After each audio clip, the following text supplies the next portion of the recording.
महात्मा गांधी के बारे में चर्चा के लिए आज हमारे साथ हैं उनके प्रपौत्र तुषार गांधी जी। नमस्कार। संक्षेप में आप बता सकते हैं कि गांधी जी के जो खास खास उसूल क्या थे? देखिए, बापू का कोई ऐसा उसूल, उनका आविष्कार नहीं थे। उन्होंने जो मानव सभ्यता की जड़मूल में जो उसूल और जो मान्यताएं थी जिसके कारण हमारा समाज और हमारी संस्कृति बने, उन्हीं को उन्होंने अपनाया था। जैसे कि सत्य है, सद्भाव है, प्रेम है, समता है, न्याय है।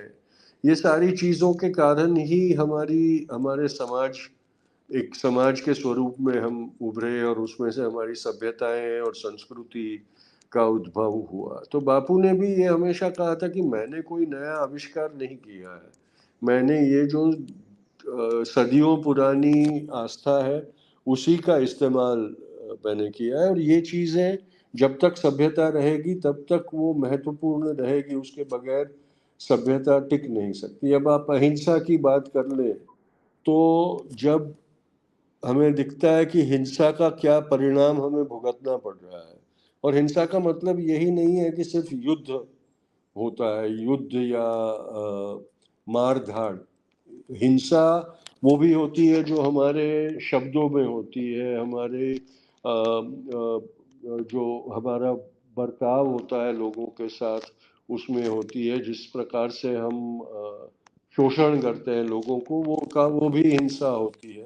जिस तरीके से हम हमारे पर्यावरण और हमारी प्रकृति के साथ छेड़छाड़ करते हैं, वो भी एक प्रकार की हिंसा होती है। तो जब ये सारी चीज़ों को हम समझने लगते हैं तो हमको पता चलता है कि गांधी ने जिन चीज़ों का उपयोग किया, जिनका इस्तेमाल किया, वो कोई समय मर्यादित वस्तु नहीं थी। हम सब कह सकते हैं कि सत्याग्रह एक समय मर्यादित चीज़ थी जो सिर्फ आज़ादी की लड़ाई के लिए इस्तेमाल किया जाता था, लेकिन सत्याग्रह के मूल में जो तत्व थे वो सत्य और अहिंसा और समानता और आदर के थे। और वो तो कभी भी ऐसा नहीं हम कह सकते कि अब वो काल बधीन हो गए, समय बधीन हो गए हैं। तो ये था, इसीलिए गांधी का कोई ऐसा नहीं है कि इतने समय के लिए ही वो पर्याप्त था, उसके बाद उसका कोई महत्व नहीं, उसकी कोई जरूरत नहीं रह जाती है। हमने ये आप समझना बहुत जरूरी है कि गांधी व्यक्ति था, लेकिन गांधी विचार ज्यादा प्रभावशाली था। और उन दोनों में एक फर्क था। विचार जो था वो उसकी कोई समय मर्यादा नहीं है, लेकिन व्यक्ति जो था उसका जीवन उसके समय उसकी मर्यादा था। पर व्यक्ति को मार सकते हैं, विचार को नहीं मार सकते। ये गांधी की हत्या करवाने वाली जो एक विचारधारा है उसको भी ये समझ में आ गया। इसीलिए गांधी की हत्या करवाने के बाद आज 75 साल तक उसके विचारों की हत्या करने में वो लोग व्यस्त रहे।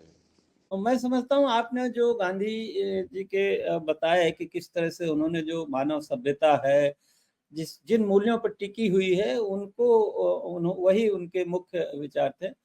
और मुझे लगता है कि उससे बड़ी चीज ये है कि भाई उन्होंने अपने जीवन में अमल किया, बजाय दूसरों को कहने से पहले उन्होंने अपने जीवन को उन मूल्यों की कसौटी पे रखा। और मैं समझता हूँ कि गांधी जी की एक जो विश्व को एक और सबसे बड़ी देन है। वैसे तो बहुत संत महात्मा मिल जाएंगे जो उन जीवन मूल्यों पर अपना जीवन जीते हैं, लेकिन समाज को में उन जीवन मूल्यों को भरने की कोशिश करना सामाजिक जीवन में, और अन्याय का प्रतिकार शांतिपूर्वक। मुझे लगता है कि जो मैं समझता हूँ कि गांधी जी का जो सबसे बड़ा हम जो उनसे आज भी प्रेरणा ले सकते हैं कि किसी भी प्रकार का अन्याय अगर कहीं भी हो रहा है तो हम शांतिपूर्वक जो है उसका प्रतिकार कर सकें। और मैं समझता हूँ कि यही एक गुण था कि जब एक अंग्रेज ने उनको वहां दक्षिण अफ्रीका में ट्रेन से फेंका, तो एक यंग वकील के नाते ये भी हो सकता था कि भाई वो उसके बाद निराश होकर चले आते, लेकिन उन्होंने उसका जो है उस कष्ट को बर्दाश्त करते हुए और वहाँ समाज को संगठित किया और उसका प्रतिकार किया, जिससे सत्याग्रह का अस्त्र जो है वो इजाद हुआ। तो सत्याग्रह तो मुझे लगता है कि वो भी काल बाधित नहीं है। जहाँ भी जिसका भी, और चाहे तानाशाह हो चाहे डेमोक्रेसी हो, कहीं भी उसका इस्तेमाल हो सकता है। ये बताइए कि दुनिया के लिए, विश्व के लिए आज जितना अस्त्र शस्त्र और हिंसा और मुनाफाखोरी, जो बिजनेस मोनोपोली है, उसमें गांधी को हम कैसे एक आदर्श मान के प्रासंगिक हैं? किस रूप में गांधी को हम लेके आगे बढ़ सकते हैं? ये जो पूंजीवादी व्यवस्था है और जो राज्यों की हिंसा है, उसका मुकाबला करने के देखिए, आज पूरे विश्व में एक नई मुहिम उभर रही है, जैसे कहते हैं कि सस्टेनेबल लाइफस्टाइल, कि जिसको हम निभा सके, टिका सके, जो किसी को हानि ना पहुंचाती हो। ये अहिंसा का ही एक स्वरूप है, और जब जब ऐसे स्वरूपों को की ज़रूरत, ऐसी पर्यायों की ज़रूरत पड़ती है, तो उसमें गांधी कहीं ना कहीं अवतरित होते ही है। अन्याय के खिलाफ की लड़ाई हो, समता की लड़ाई हो, या अपने अस्तित्व को टिका रखने के लिए जो हमें अपने जीवन की आदतों में, जीवन जीने की जो एक स्टाइल हो गई, उसमें जो बदलाव करना पड़ता है, वहाँ कहीं ना कहीं किसी न किसी स्वरूप में सत्य का आग्रह तो दिखाई देता है। तो ये इसी में जो समय बाह्य गांधी नहीं हो सकते, वो हमें उसका एहसास होता रहता है। तो ये सारी चीज़ों में हमें गांधी दिखते नहीं है, लेकिन गांधी इतना उसके अंदर समाविष्ट होते हैं, या उनकी जो मेथड होती है वो इतनी समाविष्ट होती है कि ये ऐसा है कि भाई हम जब श्वास लेते हैं, तो हमें ये एहसास नहीं होता कि इसमें ऑक्सीजन मिली है कि नहीं, लेकिन उसमें ऑक्सीजन मिली होती है, इसीलिए हम जिंदा रह पाते हैं। तो वैसे ही गांधी है कि वो अदृश्य है हर चीज में, लेकिन हर चीज में वो शामिल है। उसके सिवा वो चीजें टिक नहीं सकती है। और ये समझना हमारे लिए, ये समझाना पड़ता है ये लोगों को। ये होता है ना कि टेकन फॉर ग्रांटेड, कि चीज है वो हम उसको मान लेते हैं, लेकिन उसको पहचानते नहीं, उसको पहचानने की जरूरत नहीं समझते। तो यही गांधी के साथ भी होता रहता है कि वो होता है इसलिए हमारा जीवन, हमारी सुरक्षा, हमारा अस्तित्व टिका हुआ होता है। लेकिन हम उसको उसकी हर चीज के साथ ये नहीं करते, एक्नॉलेजमेंट नहीं करते रहते, टेकन फॉर ग्रांटेड कर लेते।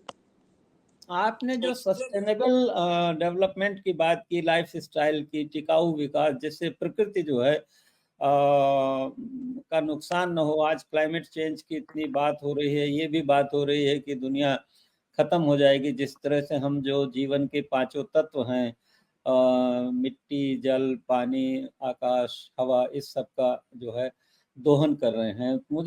मैं कहीं पढ़ रहा था कि गांधी जी वहाँ साबरमती किनारे रहते थे, पानी की कोई कमी नहीं थी, तब भी एक लोटा पानी से ही वो लेके और कुल्ला दातून करते थे। तो किस तरह से आज इतनी बात हो रही उनके जीवन में था, या जब वर्धा में उनकी कुटी बन रही थी, तो किस तरह से उन्होंने जोर दिया था कि भाई ये इस पर कम से कम खर्चो, 100 रुपए ज्यादा नहीं, और खास करके लोकल रॉ मटेरियल का इस्तेमाल किया जाए। आज जो कंक्रीट के जंगल बन रहे हैं पश्चिम की नकल में, तो वो सही है कि हमें और मैंने तो इलाहाबाद में वहाँ इंजीनियरिंग कॉलेज में गांधीयन इंजीनियरिंग भी पढ़ाई जाती थी, क्योंकि बिल्कुल, गांधी ने बिल्कुल। न केवल अपने टॉयलेट सीट का आविष्कार किया, बल्कि जो आश्रम बनाए उनका भी खुद वो आविष्कार किया। तो आप बार बार ये कह रहे थे कि कह रहे हैं कि भाई कुछ लोग दुष्प्रचार कर रहे हैं गांधी जी की हत्या के बावजूद। तो ये कौन लोग हैं? संघ आरएसएस जो गांधी हत्या में भी शामिल था और उसके बाद गांधी विचार की हत्या करने की जो जो एक मुहिम है उसका सूत्रधार है। इसमें कोई दो बात नहीं है, ये बहुत स्पष्ट है कि ये जो दुष्प्रचार है वो कोई ऐसा नहीं है कि किसी सरफिरे ने किया या किसी अज्ञानी व्यक्ति ने जिसको जानकारी नहीं है उसने किया। ये बहुत सुनिश्चित तरीके से किया जाता है, इसकी एक पूरी व्यूह रचना है, इसमें सारे किरदारों को सेट किया गया है, उनको संकेत दिया जाता है कि कब उन्होंने अपना दिया हुआ अदाकारी को निभाना है, उनको दी गई टूल किट, उनको दी गई स्क्रिप्ट के मुताबिक अदाकारी करना है। ये सारी चीज़ें बहुत सुनिश्चित तरीके से करवाई जा रही है और उसके पीछे जिस शक्ति ने नथुराम गोडसे को भेजा बापू की हत्या करने के लिए, वही संघी विचारधारा है, वही संघी संस्था है आरएसएस। लेकिन प्रधानमंत्री तो जहाँ भी दुनिया में जाते हैं गांधी जी की प्रतिमा पे सिर नवाते हैं और आज भी उनके लोग जो है वो सफाई का, स्वच्छता का कार्यक्रम ले रहे हैं। तो क्या गांधी जी को उन्होंने एक तरह से झाड़ू पकड़ा दिया है और बाकी विचार छोड़ दिए हैं?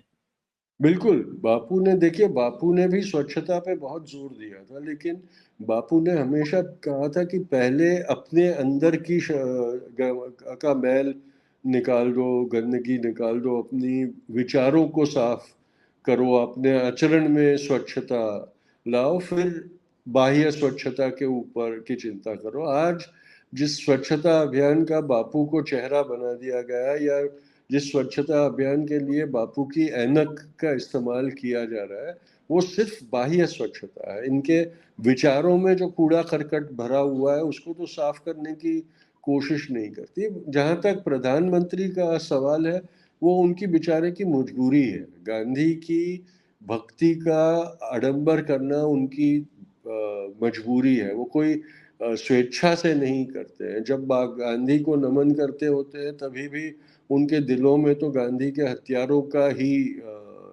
वो स्थापित होते हैं। तो हमने ये जो दंभ है उसको समझना बहुत जरूरी है। नहीं तो क्यों गांधी जी से दुश्मनी क्या है संघ की? वो तो हमेशा मतलब थी गांधी के उनके जीवन होते विचारों में वक्त। और संघ के विचारों में क्या टकराव है, क्या दुश्मनी क्या है मतलब? देखिए, संघ का जो सपना है ब्राह्मण ब्राह्मण वर्चस्ववादी हिंदू राष्ट्र, उसमें सबसे बड़ा अवरोध अगर कोई था तो वो गांधी था। और उन्हीं उसी के कारण ये जो एक सेक्युलर राष्ट्र का निर्माण हुआ, वो उन्हीं के सपनों को साकार करने की वृत्ति में से हुआ, और ये संघ की बर्दाश्त के बाहर था। आज भी अगर उन्हें कोई चीज रोक रही है उनके ब्राह्मण वर्चस्ववादी हिंदू राष्ट्र की स्थापना से, तो वो गांधी के विचारों की ताकत ही है। उनका मुकाबला आज भी गांधी का विचार ही कर रहा है। तो गांधी के जीवन काल में से ही उनका द्वेष करना ये इनके लिए मजबूरी हो गई थी। और गांधी घृणा के सबसे बड़े सूत्र संचालक संघ है, इसमें कोई शंका की बात नहीं।